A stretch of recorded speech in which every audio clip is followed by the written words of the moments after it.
OK, donc salut tout le monde, bienvenue à ma présentation ce matin. Euh, c'est un projet que j'ai réalisé dans le cadre de mon mémoire de maîtrise. Donc, j'ai étudié les représentations d'attachement des mères d'accueil et leurs symptômes dépressifs. Donc, pour ce qui est du plan de la présentation, je vais présenter donc, le contexte théorique, donc les variables importantes, les concepts qui sont importants là, pour bien comprendre de quoi je parle. On va voir les objectifs et hypothèses, la méthodologie. Ensuite, je vais présenter les résultats, puis il y aura une petite discussion par rapport à ça. Donc, tout d'abord, je vais débuter en abordant la théorie de l'attachement qui a été élaborée, entre autres, par John Bowlby. Donc, Bowlby, lui, avait postulé que les expériences d'attachement que vit l'enfant avec ses figures d'attachement primaires, donc mère, père ou, disons, le premier donneur de soins, vont s'intérioriser en modèles internes opérants qui sont, en fait, des modèles émotionnels et cognitifs qui vont orienter ses comportements d'attachement tout au long. Quand on parle de comportement d'attachement, on fait référence à, par exemple, comme le jeune enfant, est-ce qu'il va être à l'aise d'aller dans un nouvel environnement? Est-ce qu'il va être à l'aise d'aller vers les nouvelles personnes ou va être plus craintif, plus anxieux? Puis, en contrepartie, comment il va venir se faire assurer auprès de ses parents? Puis, est-ce qu'il arrive à être assuré par ses figures d'attachement? Donc, alors, ce qu'on doit comprendre ici, en fait, c'est que les expériences d'attachement que l'enfant vit vraiment comme dans la petite enfance vont influencer son développement et son fonctionnement là, tout au long de sa vie. Mon projet s'inscrit dans la perspective développementale de l'évaluation des représentations d'attachement chez les adultes. Donc, on évalue l'attachement de façon inconsciente. Les chercheurs utilisent des entrevues avec des questions ouvertes ou bien des méthodes projectives là, afin d'analyser le narratif des individus à partir de différents systèmes de codification qui sont basés sur différents concepts là, qui sont associés à l'attachement. Donc, en psychologie développementale, il y a l'entrevue de l'attachement adulte qui est considérée comme la mesure par excellence, en fait, pour évaluer les représentations d'attachement. C'est une entrevue semi-structurée durant laquelle les participants répondent à des questions sur leur expérience d'attachement dans l'enfance, puis quelques questions plus actuelles aussi. Puis Carol George, qui est une des auteurs là, de l'entrevue de l'attachement adulte, donc l'AAI, a aussi créé le projectif de l'attachement adulte, que j'appellerai l'AAP à partir de maintenant. Dans la AP, en fait, les participants doivent plutôt élaborer des histoires à partir d'images qui vont activer leur système d'attachement. Donc, les deux outils, les deux instruments de mesure vont utiliser les mêmes 4 catégories d'attachement pour classifier les adultes. Donc, on a la catégorie autonome, détaché, préoccupé et non résolu. Je vais les décrire brièvement là, pour vous donner un peu un portrait global de quelle catégorie correspond à quel genre d'attachement. Donc, autonome, qui pourrait être aussi dit sécure. Donc, c'est des gens qui vont accorder beaucoup d'importance aux relations d'attachement, qui vont considérer de façon assez objective l'influence que ces relations-là vont avoir eue sur le développement de leur personnalité. En général, ces personnes-là vont avoir vont avoir de la facilité à discuter des expériences d'attachement. Puis, il n'y aura pas d'idéalisation des parents. Donc, on va être capable de percevoir de façon assez réaliste et juste les relations d'attachement qu'ils ont eues. Puis, qui ont encore, disons, le rendu à l'âge adulte. On a les individus détachés qui pourraient être aussi dits plus évitants, disons.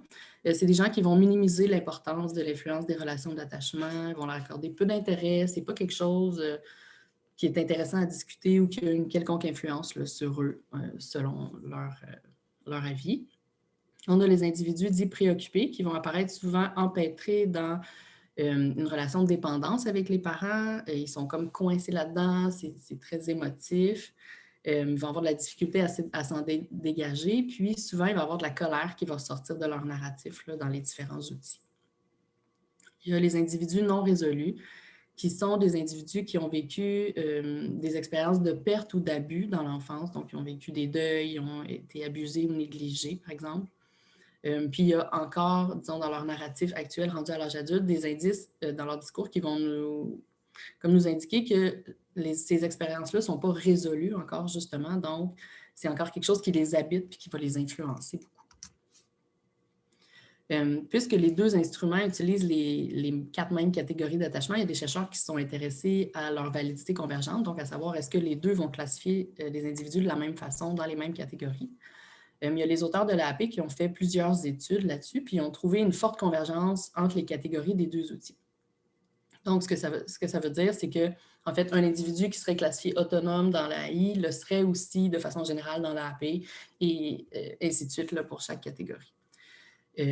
Par contre, il y a d'autres études qui n'ont pas obtenu les mêmes résultats. Par exemple, moi, une partie, en fait, des objectifs de mon mémoire était d'évaluer cette convergence-là entre les classifications des deux instruments. On a trouvé une convergence partielle, assez faible. Oui, ça convergeait, mais pas autant, disons, qu'on aurait pu l'espérer.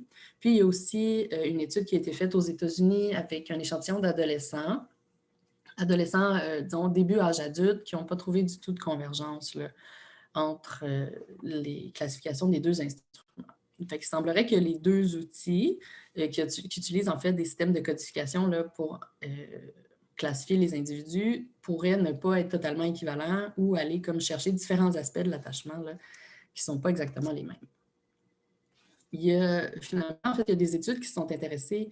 En fait, les études qui s'intéressent à l'attachement de façon générale vont utiliser uniquement les catégories d'attachement dans leur analyse, puis pour expliquer là, disons, plus la théorie et tout ça. Par contre, les systèmes de codification sur lesquels repose la classification des individus sont composés de genre, une multitude d'échelles dimensionnelles, donc à différents degrés, est-ce que le participant présente tel aspect ou tel aspect qui est en lien avec l'attachement. Puis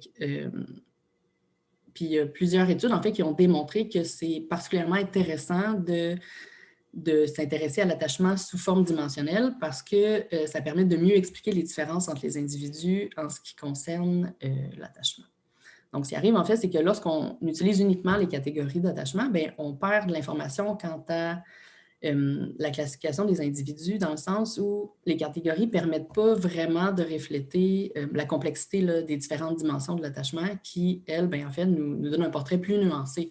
Donc, est-ce que quelqu'un qui est, disons, sur une échelle d'évitement, est-ce qu'il est très élevé, est-ce qu'il ou pas? Mais ça, des fois, on le perd en utilisant la catégorie uniquement parce que souvent, on code chacune des échelles, puis à la fin, on doit prendre une décision à savoir l'individu va dans quelle catégorie en fonction du portrait global, disons, des échelles.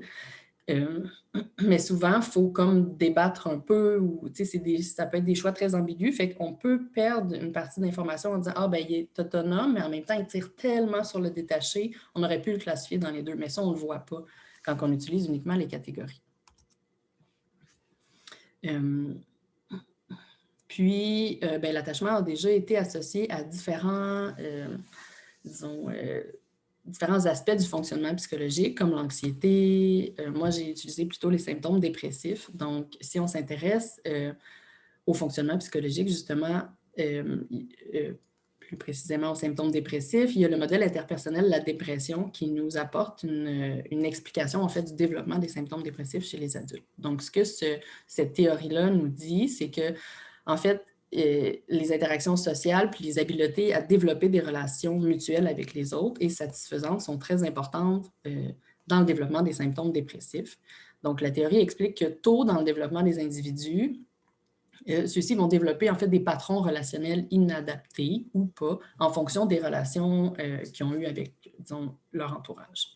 Puis c'est ici justement que la théorie fait le pont avec les expériences d'attachement primaire qui vont forger justement la capacité de l'individu à aller chercher du soutien puis de la réassurance quand il vit, disons, des moments de détresse. Un peu comme j'expliquais tantôt, c'est toujours la balance entre aller vers l'extérieur puis venir se faire rassurer auprès des figures d'attachement. Donc, les personnes qui auraient développé des modèles cognitifs plus inadaptés auraient plus de difficultés à aller chercher de l'aide auprès de leur entourage, ce qui pourrait justement créer les symptômes dépressifs là, parce qu'ils restent comme pris avec leur souffrance, leur malaise. Les symptômes dépressifs chez les adultes ont été associés aux représentations d'attachement dans quelques études, en fait quand même plusieurs. Par contre, il n'y a comme pas de portrait global qui ressort de tout ça. Il y a certaines études qui vont nous dire que plus de symptômes dépressifs seraient associés à un état d'esprit préoccupé, alors que d'autres vont plutôt parler de l'état d'esprit évitant, détaché, mais en fait, oui, détaché. Il y a certaines études qui n'ont pas trouvé d'association du tout, donc ce n'est pas tout à fait clair encore. Il semble que les attachements insécures, donc détachés, préoccupés et non résolus, seraient plus associés au développement de symptômes dépressifs, mais ce n'est pas tout à fait clair s'il y en a un en particulier. Puis, comme j'ai mentionné tantôt, les études, la plupart du temps, vont utiliser les catégories d'attachement pour leur analyse et tout ça. Donc, moi, j'ai trouvé une seule étude qui avait tenté de faire un rapprochement entre une dimension de l'attachement et, disons, une échelle dimensionnelle de l'AI et les symptômes dépressifs, puis ils n'ont pas trouvé d'association significative. Il y a aussi certaines populations où c'est particulièrement important d'étudier les représentations d'attachement puis les symptômes dépressifs. Par exemple, les mères d'accueil qui, elles, s'occupent d'enfants qui ont souvent vécu de la maltraitance, de la négligence, puis qui vont avoir vécu des séparations fréquentes de leur figure d'attachement. On le sait, souvent, ils sont dans leur famille biologique. Là, ça ne fonctionne pas vraiment. On va les placer en famille d'accueil, mais là, on réessaye la famille biologique. Sinon, ça peut aller en des centres de réadaptation des foyers. Fait qu'il y a des coupures fréquentes. Donc, ils ont beaucoup d'expériences d'attachement comme très difficiles et souvent interrompues. Puis ces enfants-là, en fait, à cause de ça, vont souvent être à risque de développer un attachement désorganisé. L'attachement désorganisé à l'enfance, c'est un petit peu comme un précurseur de l'attachement non résolu. Puis il y a beaucoup d'anxiété là-dedans, puis c'est souvent associé là, au développement de psychopathologie là, plus tard dans le développement. Puis, on a très peu d'informations sur les représentations d'attachement des mères d'accueil, puis leur fonctionnement psychologique. En fait, ce qui arrive, c'est que souvent, on va évaluer comme l'enfant qui est placé, donc c'est quoi ses comportements, est-ce qu'il est anxieux, comment il s'attache aux parents, mais on évalue très peu en fait le fonctionnement des parents quand on choisit des familles d'accueil ou quand on essaie de pairer avec les enfants. Donc, on a très peu d'informations sur justement l'attachement des mères d'accueil puis la présence de symptômes dépressifs.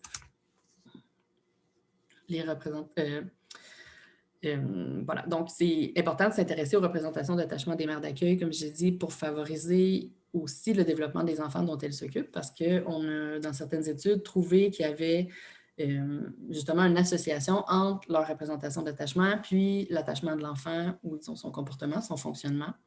Par exemple, il y a une étude où on a trouvé que, en fait, les enfants qui vivaient avec une mère autonome, donc sécure, avaient moins de risques d'être catégorisés, désorganisés là, dans la situation étrangère la situation étrangère, c'est une procédure d'évaluation de l'attachement, un peu comme l'entrevue ou le projectif, mais à l'enfance, donc c'est pour les tout-petits.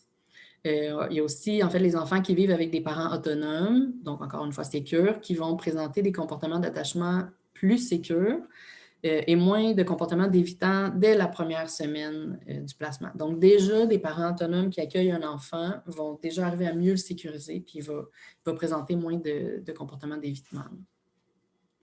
Puis finalement, il y a les représentations d'attachement insécurisées, donc disons détachées, préoccupées et non résolues chez les mères d'accueil qui ont été associées à des niveaux plus élevés de comportements parentaux atypiques. Donc, c'est plus difficile pour eux de bien prendre soin de l'enfant puis de l'accompagner dans ses difficultés.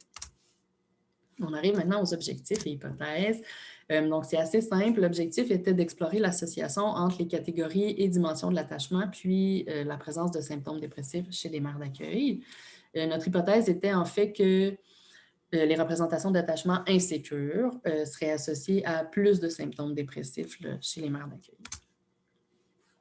Enchaînons avec la méthodologie. Je vais commencer par la procédure. Donc, comme je l'ai mentionné, c'était pour mon projet de maîtrise, en fait, pour mon mémoire. C'est une étude qui s'inscrit dans un projet plus vaste là, qui visait à tester une intervention qui avait pour but d'améliorer la relation mère-enfant.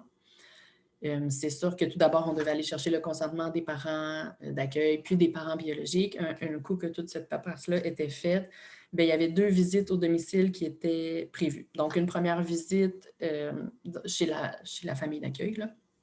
Donc, une première visite où on administrait un questionnaire sociodémographique pour aller chercher les informations de l'enfant, de la famille, le revenu, le niveau de scolarité des parents et tout ça. On administrait aussi le projectif de l'attachement adulte, puis on donnait le questionnaire sur les symptômes dépressifs aux mères. Puis, il y avait ensuite de ça une deuxième visite qui était prévue uniquement pour l'entrevue de l'attachement adulte parce que c'est une entrevue un peu plus longue, fait que c'était vraiment dédié, toute la rencontre était dédiée à l'entrevue.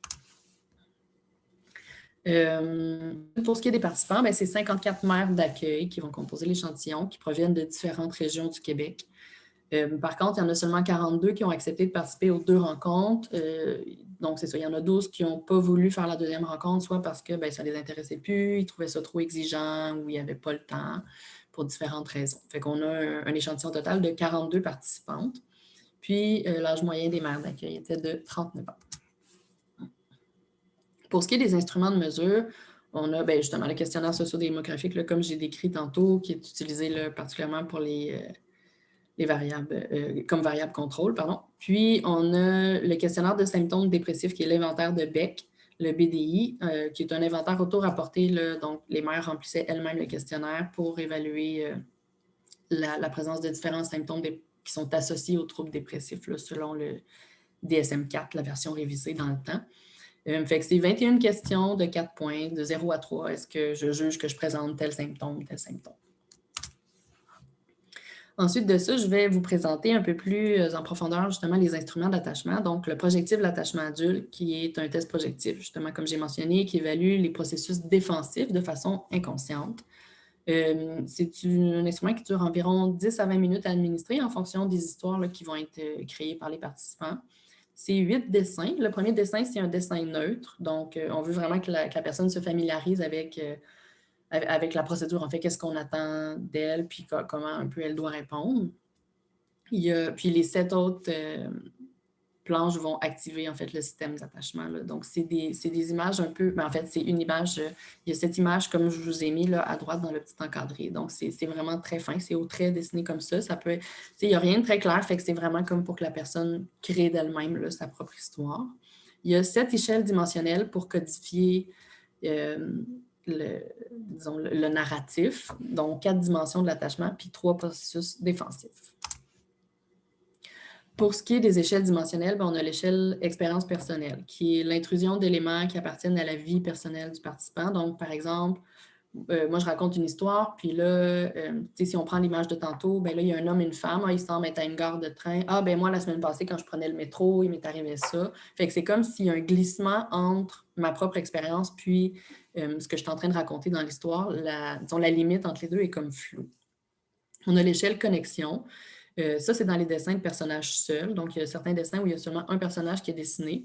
Puis, en fait, on veut savoir si est-ce que ce personnage-là va être mis en relation avec d'autres personnages qui vont être inventés par le participant. Alors là, je vois une fille seule, il semble se passer ça, mais là, elle va pas bien, elle va aller voir sa mère ou elle a une amie qui s'en vient. Donc, j'invente un personnage là, qui n'est pas dessiné.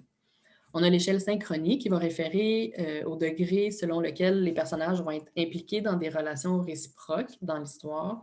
Mais cette échelle-là, c'est seulement dans les dessins où il y a plusieurs personnages d'illustrés. Donc, est-ce que les différents personnages, est-ce que la mère, l'enfant, les amis sont en relation ensemble? Est-ce qu'ils font des choses ensemble? Puis est-ce que c'est des relations positives ou négatives, par exemple? Finalement, l'agentivité, en fait, c'est une échelle qui va un peu comme aller chercher la capacité des personnages à poser des actions concrètes, soit des actions ou réfléchir par eux-mêmes pour résoudre la situation dans laquelle ils sont. Ou bien est-ce qu'ils vont aller voir un peu les figures d'attachement pour se rassurer. Donc, les images, souvent, vont faire naître comme une situation d'attachement un peu difficile. Là, il semble se passer ça. Là, il a l'air d'avoir une ambulance. Qu'est-ce qui se passe? Qu'est-ce que les personnages vont faire pour se rassurer dans une situation comme ça? Ensuite de ça, on a les processus défensifs. C'est basé, en fait, sur le concept d'exclusion défensive qui a été élaboré par Bowlby là, quand il a commencé à élaborer sa théorie. Donc, ça fait référence, en fait, au fait qu'il y a des souvenirs d'attachement qui seraient plus douloureux, puis qui vont être exclus de la conscience puis de la mémoire de l'individu. Donc, ce n'est pas quelque chose dont je suis consciente, mais c'est quand même quelque chose qui va m'influencer puis qui va être présent dans mon fonctionnement, disons. La première échelle, c'est l'échelle de désactivation. C'est associé à l'état d'esprit détaché. Puis ça va être la dévalorisation, minimisation du contenu de l'attachement. Ça permet aux participants de garder comme une distance avec ses émotions. Fait que c'est les personnages sont négatifs, les relations sont négatives, c'est pas vraiment important. Ça va pas bien, mais elle va être capable toute seule de s'organiser, pas besoin d'aller voir d'autres personnages, par exemple. Sinon, il y a la disjonction cognitive qui va être associée à l'état d'esprit préoccupé.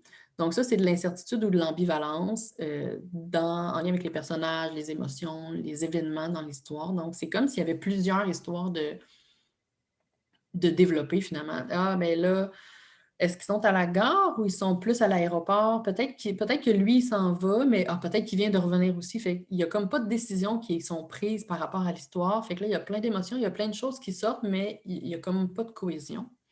Puis finalement, les systèmes ségrégés qui vont référer à tout contenu qui est en lien avec le désespoir, la peur, l'abandon, la violence, les deuils, tout ça, là, tout ce type de thème-là. Ça va être associé à l'état d'esprit non résolu. Puis, en fait, les systèmes ségrégés peuvent être résolus ou non en fonction de la capacité du participant à réorganiser l'histoire puis résoudre, en fait, la détresse là, des personnages. Donc, là, il y a quelqu'un qui est mort, il est arrivé telle chose, OK, là, les personnages vont pas bien, tout le monde est triste, mais qu'est-ce que la personne va inventer pour soit résoudre cette histoire-là, ou est-ce que tous les personnages restent avec leur détresse, avec leur tristesse? Puis c'est ça qui va, en fait, nous dire est-ce qu'il y aurait un attachement plus non résolu ou pas. Ensuite de ça, parce que l'entrevue de l'attachement adulte, c'est une entrevue semi-structurée, je crois que j'ai déjà mentionné, environ 1 heure, toujours en fonction des réponses des participants. Donc, c'est des questions ouvertes, une vingtaine de questions sur les expériences d'attachement dans l'enfance, comment ça se passait avec les parents, comment ils ont vécu ça, puis un peu comment ça se passe maintenant avec leur propre enfant ou on leur demande sinon d'imaginer s'il y avait un enfant, comment ils pensent que ça pourrait se passer. Il y a 19 échelles dimensionnelles, donc continues de 0 à 9 points, qui vont évaluer les différents aspects des expériences avec les figures d'attachement. Donc, disons 0, cet aspect-là n'est pas du tout présent. Il n'y aurait pas du tout de négligence, par exemple, ou il y en aurait beaucoup, là, on est à 9. Je vais décrire encore brièvement les échelles. Donc, il y a un premier bloc d'échelles qui est les expériences, les échelles d'expérience, donc les événements de vie. C'est en lien avec, disons, le comportement des parents dans l'enfance. C'est des échelles qui vont aborder la perception de l'individu par rapport au comportement de ses parents. Donc, est-ce que le parent était aimant? Est-ce qu'il était rejetant? Est-ce qu'il faisait preuve de négligence? Inversement des rôles. Donc, par exemple, c'est comme si l'enfant était un peu parentifié, donc devait s'occuper de son parent. Puis la pression à la performance, bien, est-ce qu'il sentait qu'il devait absolument performer ou être bon pour être aimé, par exemple, de ses parents? On a ensuite un bloc d'échelle qui est associé à l'état d'esprit autonome. On a une première échelle, processus métacognitif.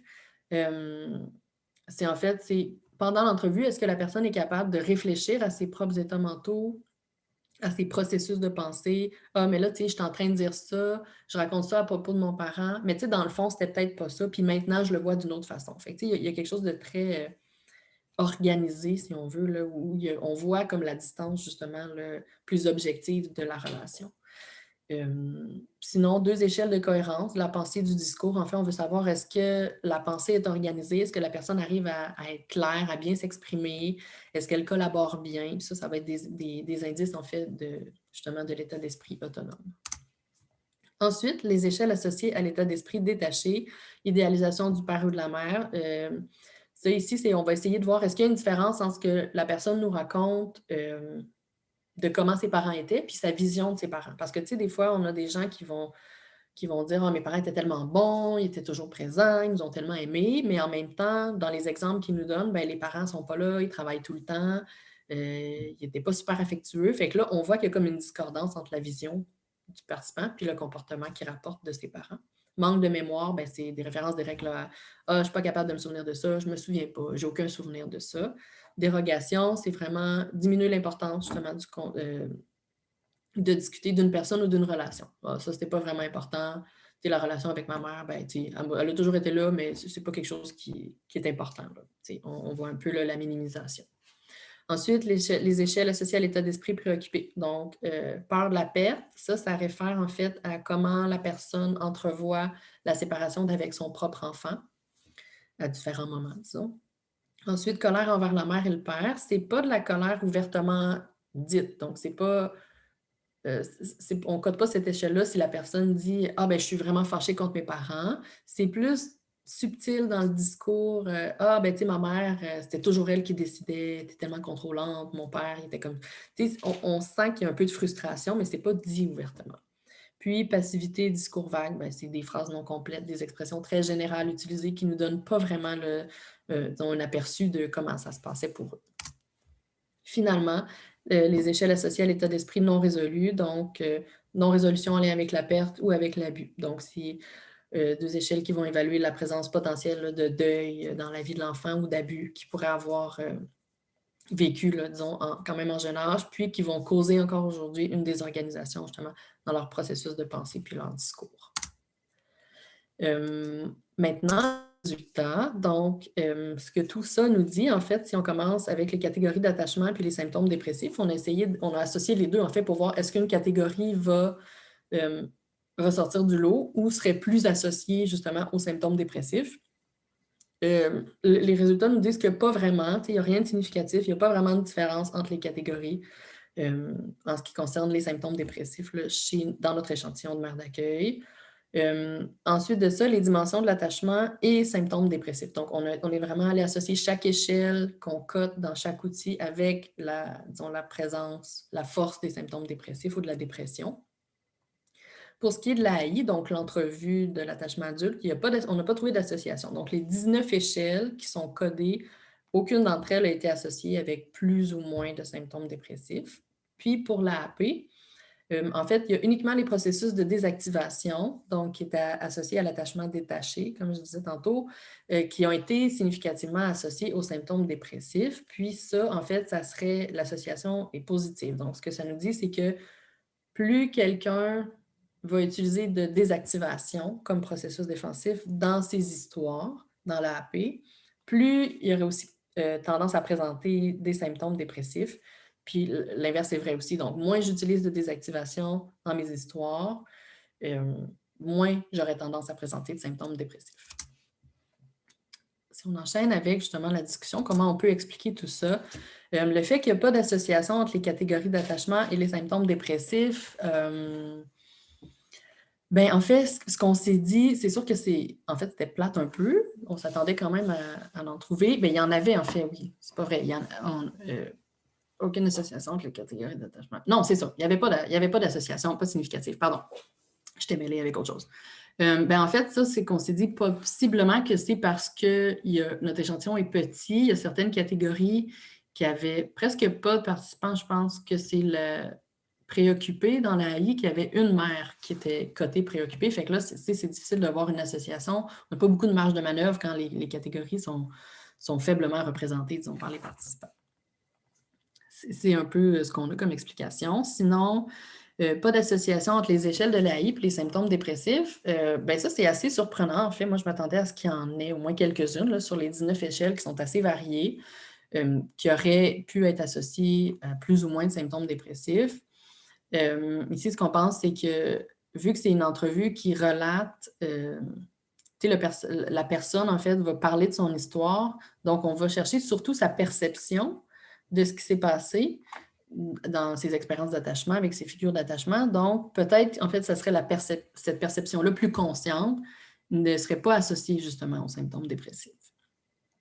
Donc, pas autant que, par exemple, le processus inconscient qu'on voit dans l'AAP. Puis, finalement, pour ce qui est de l'association entre la désactivation et la dépression, on se souvient justement que DS, donc la désactivation est associée à l'état d'esprit détaché. C'est un processus défensif qui va induire une distance entre la personne qui raconte puis les émotions qui vont émerger là, en lien avec les événements qu'elle raconte dans ses histoires. Le processus de désactivation, c'est, comme j'ai mentionné, souvent associé à une connotation négative. C'est du rejet de l'autre. Donc, j'ai pas besoin de lui, il m'aidera pas. L'autre n'est pas perçu comme quelque chose de positif et aidant pour moi. Je vais avoir une évaluation négative des personnages, des relations, de ce qui se passe finalement là, dans l'histoire. Puis si on se souvient du modèle interpersonnel de la dépression, en fait, c'est qu'on parle de l'importance justement des relations d'attachement qui vont influencer le développement de nos patrons relationnels dans l'enfance qui seraient associés à des schémas cognitifs plus ou moins adaptés en fonction de nos expériences. Puis on va parler justement beaucoup de la capacité de l'individu à aller chercher de l'aide lorsqu'il est en détresse. Puis là, en fait, dans le cas d'individus qui seraient détachés ou qui utilisent beaucoup le processus défensif de désactivation, souvent, c'est des personnes qui, justement, ne vont pas percevoir leur relation d'attachement comme étant importante ou significative pour eux. Ce n'est pas quelque chose qui va vraiment les aider, vers quoi ils pourraient se tourner s'ils ne vont pas bien. Puis justement, puisque le processus défensif de désactivation va induire une distance entre l'individu et ses émotions, par exemple, la tristesse ou des émotions plus difficiles, en fait, c'est qu'il n'arriverait pas, il n'apprendrait pas à réguler ces émotions-là, c'est qu'il les évite plutôt que de les utiliser pour se guider puis pour aller chercher de l'aide. Fait que tout ça, en fait, pourrait engendrer davantage de dépréciation de soi. Donc, faire justement naître plus de symptômes dépressifs. Je ne prends pas soin de mes émotions, je les évite, je ne veux pas les vivre. Clairement, je vais être plus dans un état négatif de tout ce qui est le monde affectif, de tout le monde relationnel. Je vais moins chercher d'aide si je ne vais pas bien. Puis parfois, je ne vais pas bien puis je ne m'en rends même pas compte. Donc, je n'arrive même pas moi-même à me réguler. Fait que là, c'est à ce moment-là que pourrait apparaître le plus de symptômes dépressifs. Ensuite, pour ce qui est des limites de l'étude des perspectives futures, les limites, en fait, il y a le petit échantillon. Donc, comme j'ai mentionné, il y a des catégories qui avaient très, très peu de participants. C'est sûr que là, c'est moins représentatif, c'est plus difficile de même rouler les analyses. Donc, c'est ça. C'est sûr qu'avec un plus grand échantillon, c'est plus facile ou, disons, les résultats sont plus généralisables, si on veut. Les instruments qui sont administrés en présence des enfants, comme c'était des visites à domicile qu'on faisait, là, la mère va répondre à l'entrevue ou répondre au projectif de créer ses histoires, mais là, elle a l'enfant dans les mains, il y en a un autre qui court, des fois, il y a le chum la blonde pas loin. Ça rend plus difficile la concentration. Puis les instruments comme ça d'attachement, en fait, on veut que la personne vraiment se laisse aller là-dedans, s'imprègne de ses émotions. Puis là, si la personne est tout le temps déconcentrée, on ressort toujours un peu de l'histoire, on ressort des expériences puis des souvenirs. Donc, c'est un petit peu moins bon, là, si on veut, pour la validité à ce niveau-là. Puis sinon, il y a le billet de sélection. Étant donné que c'était une étude qui visait à tester une intervention pour améliorer la relation mère-enfant, on pourrait peut-être se dire que justement, les mères qui ont plus de difficultés dans cette relation-là, qui ont plus de difficultés à connecter avec leur enfant ou à l'aider ou qui vivent plus de détresse par rapport à ça, auraient plus tendance à participer. Puis, on avait effectivement là, un échantillon, un taux assez élevé de mères insécures, surtout désorganisées, non résolues. Fait que ça pourrait expliquer ça, là, justement, des mères qui ont plus besoin d'aller chercher d'aide, puis même, justement, des symptômes dépressifs plus élevés. Pour ce qui est des perspectives futures, ça serait vraiment d'approfondir, en fait, nos connaissances sur les représentations d'attachement des mères d'accueil puis leur fonctionnement psychologique. Pour mieux les aider, en fait, c'est le but ultime, mieux les aider à les soutenir pour améliorer, en fait, leur santé mentale, mais aussi le soin qu'ils vont prodiguer aux enfants. Puis en apprenant à mieux connaître comment ils fonctionnent, disons, au plan psychologique, ça nous aide à cibler certaines interventions. Si on sait, par exemple, que les mères qui sont très évitantes ou détachées auraient plus tendance à présenter des symptômes dépressifs, puis là, j'administre un instrument d'attachement, je vois que la mère est très détachée, je pourrais peut-être lui suggérer des ressources, l'intervenant va être plus alerte à qu'est-ce qui est associé à ça. Donc, c'est mieux soutenir, mieux encadrer les mères et les familles d'accueil là, pour les aider un peu dans leur rôle, en fait, puis à prendre soin des enfants. Alors voilà, c'est terminé. J'espère que c'était assez clair et que vous avez appris certaines choses. Donc, merci beaucoup. On peut passer à la période de questions. Là. Je ne sais même pas s'il y en a.